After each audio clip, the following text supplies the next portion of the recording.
এত দেরি করলে কেন? সেই কখন থেকে অপেক্ষা করছি। কি করব বলুন ম্যাডাম, টিউশনি শেষ করে বাইরে তখন ঝুম বৃষ্টি। আমার জন্য তো আর গেটের বাইরে মার্সিডিজ দাঁড়িয়ে থাকে না যে ড্রাইভারের কর্নিশ নিতে নিতে হুট করে ঢুকে পড়ব।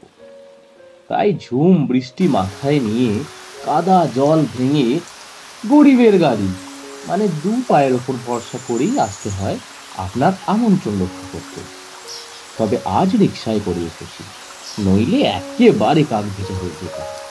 রিক্সা খুঁজে পেতেই তা দেরি হলো। ইস, বেশ ভিজে গেছো দেখছি। কাছে এসো তো, রুমাল দিয়ে মুছে দিন। ওহো, আমি তো ভেবেছিলাম তোমার শাড়ির আঁচল দিয়ে মুছিয়ে দেবে। ঠিক আছে, রুমালি সই। না মিস্টার, ওটা ভবিষ্যতের জন্য জমা থাকুক।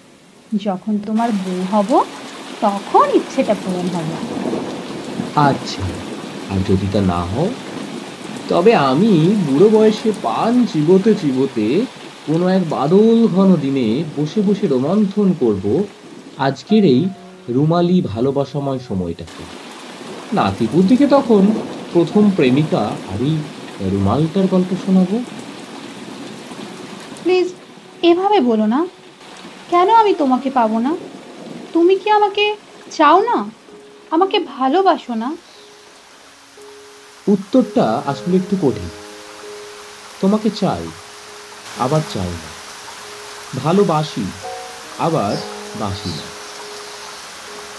খেয়ালই রাখো, আমি স্পষ্ট জানতে চাই। তবে শোনো, আমার প্রতিদিনের জীবন সংগ্রামের নির্মম বাস্তবতা তোমার জানা নেই। সেই জীবনে তুমি কখনো অভ্যস্ত হতে পারবেও না। তোমাকে একটা প্রশ্ন করি। হ্যাঁ, বলো। একটু আগে একটা টঙের দোকানের ছাউনিতে গা বাঁচিয়ে রিক্সা খুঁজছিলাম।